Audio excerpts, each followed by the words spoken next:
Hi there, and welcome on the journey to transform culture. I'm Steve, and I'll be your guide. Well, folks, gonna jump in pretty quick today. The other day I mentioned about the total gross domestic product (GDP) for the U.S. About 27% of that is waste, and that comes out to be right about $7 trillion. So I'm going to throw up a little slide here. Excuse me, a little frog in my throat. So on this slide, basically, this is your breakout of what $7 trillion looks like across all businesses in the United States. Now, let's not kid ourselves. There's really no difference anywhere else in the world. This is a trend, right? Statistical trend. And the thing you need to take away from this is that we have considerable areas that make up that $7 trillion. We also have to keep in mind is that, yes, this is a challenge to the U.S. economy, but this is a challenge to the global economy. So there's that. But also, we also have to realize that there is no way to make this perfectly zero. Okay. We're human beings. We're not going to be perfect. But $7 trillion, we'll say 27% of our GDP, is essentially saying that 27 or nearly 30% of everything we create is waste. Well, I won't say create in the physical sense, but the things that we're doing and the things that, obviously there's material involved in all that, quality issues, so on, as you can see from the slide. But as you drill into this, what it really says is that so much of this is human factors. So much of this is driven by human beings. And our response has only furthered to compound this number. Like, I wouldn't even doubt, if you break it out, you can see the key to the right. If you break it out, our reaction, right, to terrible engagement, and I'm just going to call it what it is. Let's just not beat around the bush. Our reaction to awful employee engagement, team engagement, is to what? We have a low retention rate. Well, that low retention rate creates what? A need for a greater level of training, right? We're going to have training levels, but we have a great level of training, relatively speaking, because of that retention. Also, because of this fractured cohesiveness in organizations, we have workplace safety issues. Now, what I'll also say is, think about how much more safety scenarios are going on here, safety issues are going on versus the training. Okay, so this also kind of furthers to compound the notion that all of these aren't just people sitting in a kiosk, right, tapping a keyboard, and that these aren't paper cuts that we're talking about, right? Although that can be the case, sadly. Okay, so as we continue to fail, let's just call it what it is. As we continue to fail, we fail forward, and we lose what? Productivity. That poor engagement, low retention, low productivity, safety issues are happening. I've got training. Part of that training is obviously initial training, and some of that is corrective actions, I'm sure. Then I've also got issues with machine downtime and inefficiency, which is obviously, if you're not preparing your machines, now we're not saying every machine is flawless, right? We're going to have some of that. But again, it's fed by human factors. Because if you're doing the appropriate startup sequences, you're doing your ops checks, and you're doing your good checks, maintenance for larger facilities, you're doing good checks, you're going to catch most of your issues before they happen. And you aren't going to necessarily show that as a downtime per se. The downtime will likely happen midstream of a production of something. Okay, so let's go back down the line a little bit here. So you got lost productivity. Then we have customer satisfaction issues. Obviously, that's lumped in with retention. It's probably good that it is because it probably scare us to death. But the customer satisfaction issues are likely dropped off because of the high cost of poor quality. So if you got bad product, you are getting your product to your customers late because your retention, stinks. Let's just call it what it is. And then the reaction is your customers are saying, you know what, I don't know if I want your product. Now you're having to say, okay, and you're having to compete potentially against your own costing. So what ends up becoming the end result of this? Well, instead of fixing these issues, okay, you're, raking through these issues, but how do you overcome these? No, you don't fix the core issues. You don't fix the engagement. You don't fix the human factors. You don't go in and build the cohesion on your teams. You don't do the appropriate things. What do? You raise the costs. Now, time out. Go into your grocery store, go to your gas pumps, go everywhere, and look about how much higher costs that you have. There's only two reasons why you have those higher costs. One of those we're looking at on this slide right now, and that is the biggest part of it. The second side of this is, well, let me qualify this. Looking at this slide, this data, the reaction is well, I need to make money, and I can't make money because I'm stinking it up all over the place, to use a basketball term when your teams just, can't find themselves on the court. But you're stinking it up, and then you're turning around and you're saying, well, I'm going to make the fans pay the price, so I'm going to, quadruple, the cost of my product, my ticket prices, I guess, if we're talking. Didn't want to go into the sports side of the house right now, but, whatever. But you're raising the cost of your product. You are literally passing the buck straight on to the customers and then turning around and blaming other external factors when it all comes back to human beings being good human beings, leaders being good leaders, not dictators, right? This is the result of, a dictatorial situation. Also, now we get into the minutia a little bit here so what is the reaction driving up some of these costs? Well, I can't solve this problem. Let me go to my 10-person HR team, right? So that they can be my go-between to go hire people, right? And so you just keep inserting, and I'm not knocking HR. You got to have a certain level of HR support, but it is strictly that as support. Your management, if they cannot handle the essential basic functions of running a little paperwork, doing their interviews and getting people in there, then you've got bigger problems than just this slide. Okay. But what happens is you're bringing in more go-betweens. Then you may have too big of a HR staff. Let's just inflate that for my example. It's not always going to be the case, but you may have an inflated HR staff, for example. Not all do. But what do? They go and access a hiring firm who then does some of the legwork to find some of the people and recruit some of the folks. That is not free. That is a cost to your business. That is a cost that is going directly into this. Your engagement is further and further from the point of connectivity to supervisors, to leaders, to leads, right? The individual's got to go through a gauntlet. Well, they can go through an interview process. And with our technology today, you don't have to be necessarily right physically in front of somebody, although it's advisable to do so before you get to the end hiring portion anyway. But you've got all of these people that you've put in between you and the engaged person.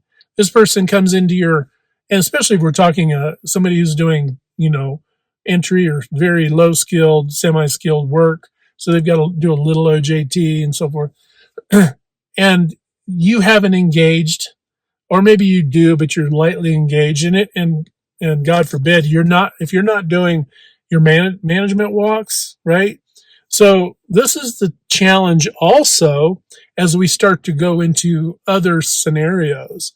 So as we look at the skilled, we'll say high, semi-skilled, skilled, right, and professional organizations, I don't care if you're walking into a building where everybody's wearing a suit and a tie. You're you can still have the same engagement issues.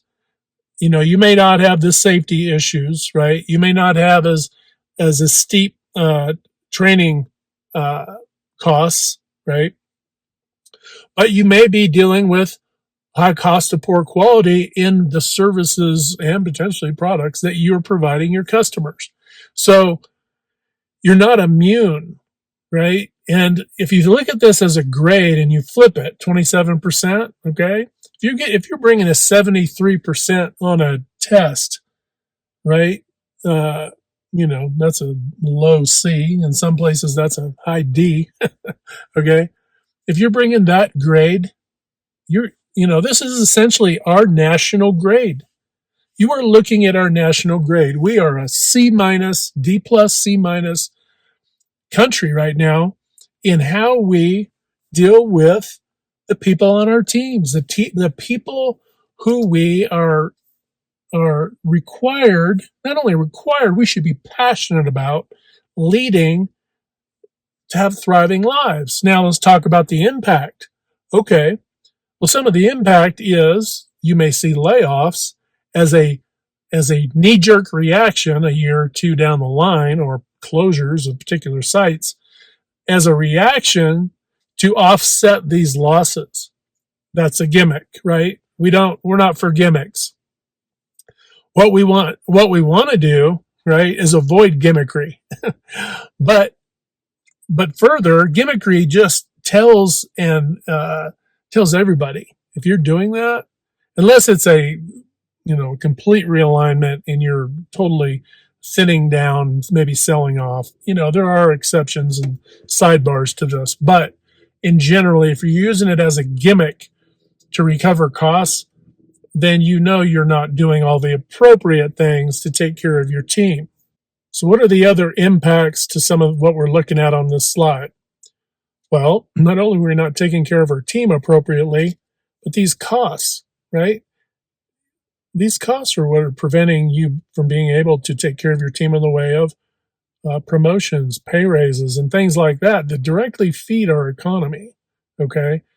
When these losses right here that you're seeing, these are a waste. These are wasted losses. These aren't necessarily investments. Now, there's some training and development in there. Obviously, that's wise. Okay. And we're also not saying we can zero this out, right? But we are saying that we should be able to probably knock this down 60%, right? So if you're talking about $7 trillion in waste out of our GDP, what you're talking about is getting that down to, knocking about 4 trillion off of that. Okay. This is the challenge you have in front of you. And further impacts that we have throughout our economy, if we're not able to, necessarily, pay our employees what they're worth, we're not able to develop them, we're not able to invest the money, right? Because we're not saying that you're going to eliminate some of these costs. But gosh, if you statistically look at it, you're looking at small businesses, very small, probably saving in the neighborhood of $800,000. I would say saving. They're probably wasting $800,000 to $1 million now. You're looking at saving well over half of that, right? And how do you do that? You tackle the issues at the root cause, and it really is the engagement, developing your employees, and providing an atmosphere, right? An organizational culture that's healthy. I talk about this at length in my book. Don't hesitate to, a few pennies probably isn't going to hurt this crowd much, but go in and flip through it. I think you'll find it a little bit interesting perspective. But in the broader arena of cost, think of it this way. If our team members can't thrive and grow because we're wasting money versus investing it in them, then your business doesn't grow, they don't grow, your customer, your high cost of poor quality is terrible. You're dealing with customers who aren't happy. You think you need to hire some, savant sales team or team leadership to come in and revamp all your sales when it might be because you're on time delivery. I'm just going to call it what it is. If you bring me a number below 85% on time delivery, I'm going, yeah, I could probably save you $250,000 to $500,000 a year just in that arena alone, right? But if you don't know where the core issues are coming from and how to tackle those, you're going to struggle. And this is why we do struggle. But the broader impact cost is to society itself, right? You think of this, young kids, right? These families taking care, these parents taking care of their children and so forth. And guess what? If you're saving that money and invested in your team, obviously it's not going to be all of it. You're going to grow your business and so forth. Everything's going to grow. But what you're going to see is the economy start to inflate instead of wasting it in all of these go-between situations. And in a lot of cases, there is no go-between. It's just lost, right? You spend the time and money to retrain people for the ones that you have low retention for. That's just, you spent the money, but, don't pat yourself on the back. That is a retention issue. That money was just literally thrown in the garbage can. The only reason that you spent it, and this, is because if you didn't, you couldn't serve your customer. And in all reality, you're serving them more poorly because of the engagement issues, which is driving up the red bar, right? So you think you're solving a problem, but you're really just throwing more wood on the fire. So I don't know how more emphatically to pound this into our brains is I don't, my car catches on fire. What this is analogizing, the car is on fire. Oh, I know. Let me go get a gas can and throw some gasoline on it. That'll help. This is essentially what you've done by not addressing core issues and by ignoring these core issues. And further, you go, well, we won't use gasoline.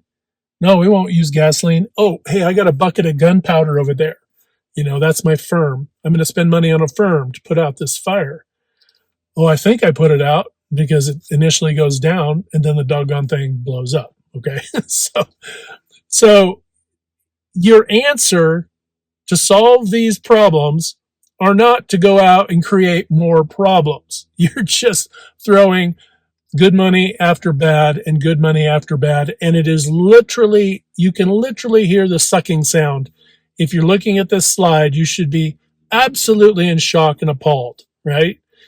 Absolutely in shock and appalled. And if you're running an organization and you're sitting behind a desk, this ought to tell you to get out of that chair, put on your Acme rocket roller skates and get to buzzing around your sites and get out into the field to your different plants and sites and buildings and offices and blah, blah, blah. And get out there and engage and find out, right? Because what ends up happening is you go out there to find out just the customer facing issues, right? Well, when you leave, any issues that were involving your team members then become and filter through and become your customer facing issues. You're never going to see I won't say never. You're rarely going to see significant customer facing issues when you're walking up to your site. If you're the group leader, CEO, president, whatever, you're not going to see it. You're just not going to see it. You're going to get whiffs of it and you're going to go, oh.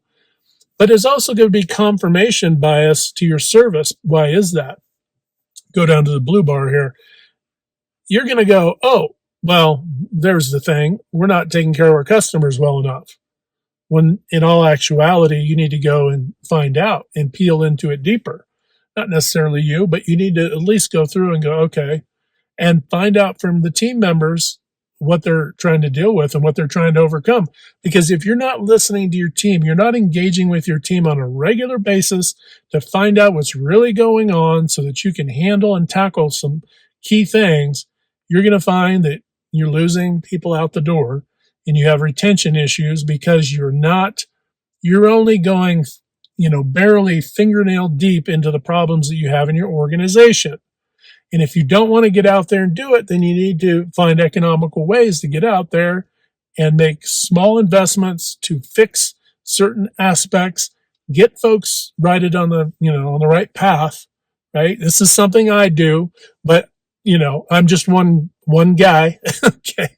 There's plenty of people out there that can do some of this work, but you don't need to, I'm not poo-pooing firms, but you don't necessarily need to hire a big firm. Why would I spend $1 million to go have my front left tire changed? I don't. I need to have surgical work done. I may need to have all the tires changed. I'm still not going to spend $1 million. Okay. We need to get away from this. I need to get embedded in a multi-year, multi-million dollar contract. No, you don't. There are absolutely whiz of professionals that can get in there and help solve the issues. Some are stronger than others in functional, fixes for your organization. And then others are better or not as good, whatever. There's a sliding scale, right? For those who actually deal with engagement. And engagement isn't just being a dictator. Engagement isn't scaring the snot out of your team so that they're just like standing there like a big bunch of scared rabbits. Okay. I have seen that from some other continuous improvement people in my history where their idea of engagement was, let me just blast you. It is not a blasting ceremony. It is a communication. It is an exchange of energy and information. And it requires high level of respect. And it is because I have a high level of respect for you, your organizations, but even more importantly, the population at large. Why is that?